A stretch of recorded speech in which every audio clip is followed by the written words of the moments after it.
नमस्कार बच्चों। Class 9th में हम लोग व्याकरण पढ़ रहे हैं। व्याकरण में उपसर्ग, प्रत्यय, इसकी पढ़ाई हो चुकी है। अब हम पढ़ेंगे नुक्ता। नुक्ता जैसे आपने आदमीनामा कविता को पढ़ा होगा, तो उसके पीछे में जो प्रश्नोत्तर हैं उसमें बहुत सारे शब्द हैं जो नुक्ता लगे हुए होते हैं। ठीक है, तो नुक्ता हम पढ़ेंगे। उपसर्ग प्रत्यय पढ़ चुके हैं। उपसर्ग किसे कहते हैं, प्रत्यय किसे कहते हैं, और उसके बहुत सारे होमवर्क भी हमने आपको दिए थे। कुछ बच्चों ने दिखाया है होमवर्क व्हाट्सएप पर, सबने नहीं दिखाया है। तो जो भी पढ़ाई हो रही है उसको आप अपनी कॉपी में लिखते जाएंगे और उसको दिखाएंगे होमवर्क में। ठीक है, तो हम लोग नुक्ता पढ़ेंगे। पहले इसको समझ लीजिए, फिर मैं इसे बोर्ड पर लिखूंगी, आप इसे उतारेंगे कुछ लिखा हुआ। जैसे नुक्ता का अर्थ होता है बिंदु। ठीक है, समझ जाइए। ये ज़्यादातर आगत शब्दों में प्रयोग होता है। आगत मतलब हिंदी भाषा बहुत उदार है, बहुत सारी भाषाओं को लेकर अपने में समेट ली है। जैसे अरबी, फारसी, अंग्रेजी के भी बहुत सारे शब्द हमने हिंदी में अपना लिए हैं। तो आगत शब्दों में अरबी है, फारसी है, अंग्रेजी है। आप अरबी फारसी के बहुत सारे शब्दों को देखेंगे तो उसमें नुक्ता लगा रहता है, और नुक्ता का प्रयोग करने पर और नहीं करने पर जिसे पता रहेगा उसके अर्थ का अनर्थ हो जाएगा। इसलिए नुक्ता का प्रयोग हमें सही सोच समझ के करना चाहिए। ठीक है ना। जैसे आदमीनामा में बहुत सारे शब्द हैं जो आप देखेंगे नुक्ता प्रयोग पढ़ने के बाद पीछे में, कि ज़रा है और जरा है। हम लोगों को कुछ थोड़ा सा मांगना होता है तो हम लोग कहते हैं जरा दीजिए। तो जरा मतलब बुढ़ापा, और हमें नुक्ता लगा के बोलना है ज़रा सा दीजिए। ठीक है ना। वैसे हिंदी में ज और फ पर ज़्यादा प्रयोग होता है। हिंदी में कम ही शब्दों में प्रयोग होता है, लेकिन अगर नुक्ता वाले शब्द हैं और वैसे ही शब्द बिना नुक्ता वाले हैं तो दोनों के अर्थ में परिवर्तन होता है, और दोनों के अर्थ को हमें ध्यान से देखना है। ठीक है ना। समझ गए पहले कि नुक्ता का अर्थ होता है बिंदु। ठीक है, वो किसी भी व्यंजन के नीचे लगाया जाता है। समझ गए। अभी मैं बताऊंगी आपको कि किसी भी व्यंजन के वो नीचे लगता है। ठीक है, जैसे जरा है, ज़रा है, ज़रा सा दीजिए। तो उर्दू के बहुत सारे शब्द हैं, आप उनका प्रयोग करेंगे या उच्चारण सुनेंगे तो पता चलेगा कि सच में नुक्ता लगाने पर उसका उच्चारण कैसे होता है। बहुत ही सुंदर लगता है प्रयोग करने पर। जिसे पता है उसे प्रयोग करना चाहिए। और कुछ शब्द हैं जिससे कि जो नुक्ता वाले भी हैं और कुछ नुक्ता वाले नहीं भी हैं, लेकिन दोनों ही सुनने में समान है, लिखने में समान है। सिर्फ नुक्ता का लगना है और नुक्ता का हटना है। ठीक है ना। तो नुक्ता कहाँ प्रयोग होता है? आगत शब्दों में। नुक्ता का अर्थ होता है बिंदु, जो किसी भी व्यंजन के नीचे लगाया जाता है। इतनी बात समझ गए आप। अब आप बोर्ड पर ध्यान से देखेंगे कि नुक्ता लगाने से क्या होता है और नहीं लगाने से क्या अर्थ में परिवर्तन होता है। ठीक है, आइए हम कुछ शब्दों को देखते हैं। कमर। ऐसे तो कमर हम जानते हैं ये कि शरीर का एक अंग होता है। ठीक है, इसमें नुक्ता लगा हुआ है। कमर, कमर मतलब होता है चांद। ये एक नया शब्द है, चांद। हम लोग बहुत कॉमन नहीं है, लेकिन जैसे कि उर्दू के एक कवि हैं जिनका नाम है कमर जलालाबादी। ठीक है, तो कमर मतलब चांद, और कमर मतलब कमर मतलब शरीर का अंग, ठीक है। जिसमें नुक्ता नहीं है उसका मतलब हुआ शरीर का अंग। और मशक, ठीक है, ये क में है नुक्ता, इसका मतलब होता है अभ्यास। मशक मतलब अभ्यास। और जिसमें नुक्ता नहीं है मशक, उसको कहते हैं पानी भरने का चमड़े का खोल। कोई ऐसा बैगनुमा होता है चमड़े का जिसमें कि पानी भरा जाता है। अब ये आप सारा आपके आदमी नामा कविता में है। फन, क में नुक्ता है, इसका मतलब क्या हुआ कौशल, ठीक है, कलाकारी। और बिना नुक्ता वाला फन मतलब सांप का मुंह। आप जानते हैं, ये तो बहुत ही कॉमन वर्ड है ये सब, ठीक है। दूसरा है राज।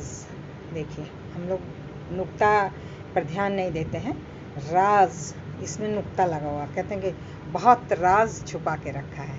तो इस राज का मतलब क्या होता है रहस्य, समझ गए। राज मतलब रहस्य। और इस राज का मतलब क्या होगा शासन, कहते हैं कि उसके राजपाट में बहुत आराम था, ठीक है। वैसे ही जरा, हम कहते हैं कि जरा, और हम लोग नुक्ता नहीं लगाते हैं और कहते हैं कि जरा और दीजिए, नहीं ज़रा और दीजिए। ये जरा बिना नुक्ता वाले का मतलब होता है बुढ़ापा, देखिए बिना नुक्ता। और जहाँ हमने नुक्ता लगाया है ज़रा, ज़रा मतलब थोड़ा, थोड़ा सा। तो अब आपको जब भी कुछ मांगना होगा तो कहेंगे कि ज़रा सा दीजिए, ठीक है ना। क्या दीजिए, ज़रा सा दीजिए। तो आप समझ गए कि नुक्ता लगाए हुए जो शब्द होते हैं उसका प्रयोग और उसका अर्थ कैसे अलग अलग होता है। वैसे तो और बहुत सारे शब्द हैं, कुछ और एक दो आप नोट करें।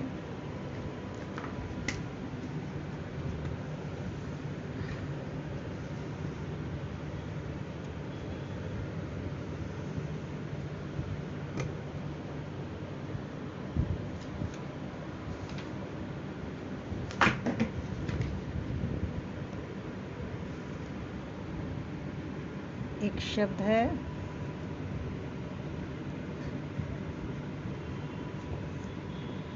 दफा,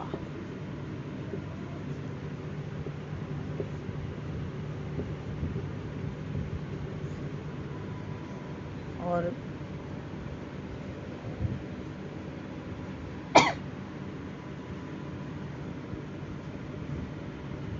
बिना नुक्ता वाला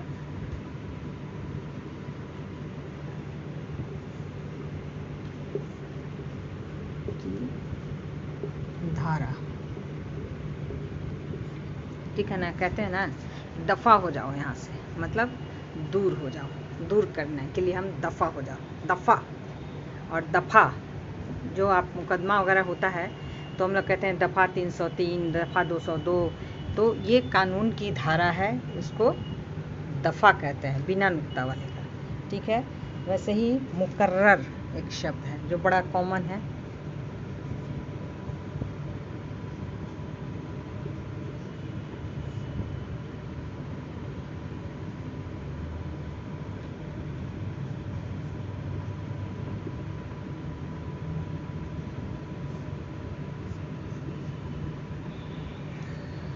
क में यहाँ नुक्ता है, मुकर्रर में निश्चित।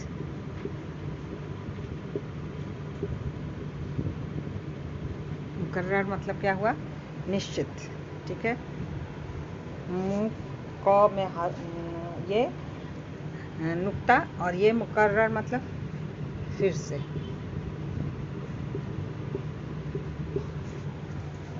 ठीक है। ये मुकर्रर मतलब फिर से एक बार देख लें।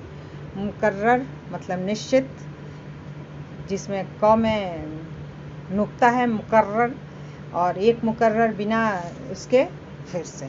तो इस प्रकार बहुत सारे और भी बहुत सारे, जैसे नाज है, तो नाज मतलब गर्व करना भी होता है, नाज मतलब नाज को अनाज भी कहते हैं। तो इस तरीके से और भी बहुत सारे शब्द हैं जो बहुत ही कॉमन हैं, जो हम लोगों के प्रयोग में हैं, उसको हमें जानना ज़रूरी होता है और उसके प्रयोग में हमें ध्यान रखना चाहिए कि कौन सा नुक्ता वाला है और कौन सा नुक्ता वाला नहीं है। ठीक है ना।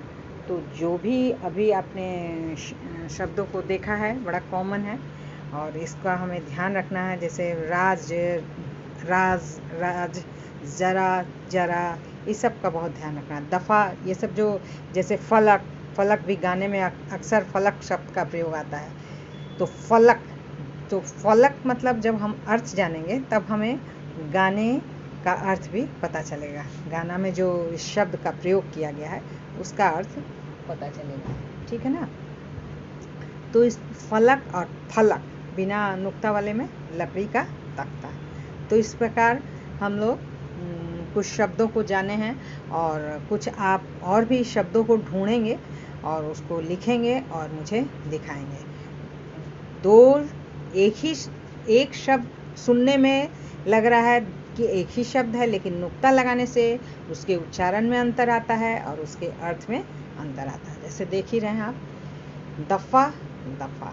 तो इस प्रकार आप समझ गए कि नुक्ता क्या है। नुक्ता एक बिंदु होता है जो आगत शब्दों में लगाया जाता है। बिंदु लगाने से अर्थ बदल जाता है। ठीक है ना। और हमारी जो हिंदी भाषा है बहुत उदार भाषा है, जिसमें हमने इन सारे शब्दों को समेट लिया है। हिंदी में ही उसका प्रयोग भी करते हैं। ठीक है। आप सारे को उतारेंगे, लिखेंगे और कुछ 10 शब्द को लिख के नुक्ता वाले आप मुझे दिखाएंगे। ठीक है। धन्यवाद। हाँ, अब देखें आप नुक्ता। ठीक है। हिंदी भाषा में आगत शब्दों में नुक्ता का प्रयोग होता है। ठीक है। नुक्ता किसी भी व्यंजन के नीचे लगता है। इसका अर्थ हुआ बिंदु, जो हमने आपको बताया है। इसका प्रयोग आगत शब्दों में होता है, जैसे अरबी, फारसी, अंग्रेज़ी। ठीक है ना। इतने सारे शब्दों में जो भी आगत भाषा है, आगत शब्द हैं, उसमें हम नुक्ता को लगाते हैं। ठीक है ना। आप देख लेंगे ध्यान से। हिंदी भाषा में आगत शब्दों में नुक्ता का प्रयोग होता है। नुक्ता किसी भी व्यंजन के नीचे लगता है। इसका अर्थ हुआ बिंदु। इसका प्रयोग आगत शब्दों में होता है और ये शब्द किस भाषा से लिए गए हैं? अरबी, फारसी और कुछ अंग्रेजी के भी होते हैं। ठीक है ना। अब हम शब्दों को देखेंगे कि कैसे शब्द हम नुक्ता लगाते हैं और शब्द को लिखते हैं।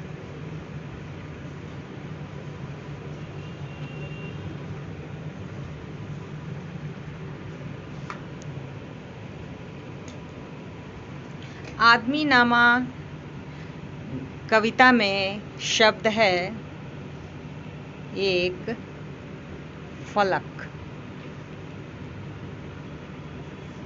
और एक होता है फलक। ठीक है।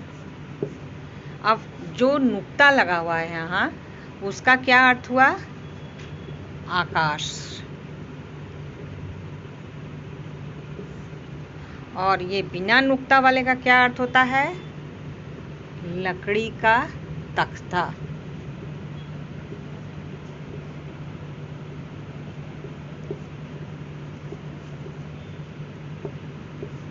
ठीक है। अब हम बहुत सारे शब्द को देखेंगे कि नुक्ता लगा हुआ है उसका क्या अर्थ हुआ और बिना नुक्ता वाले का क्या अर्थ हुआ। ठीक है। चलिए।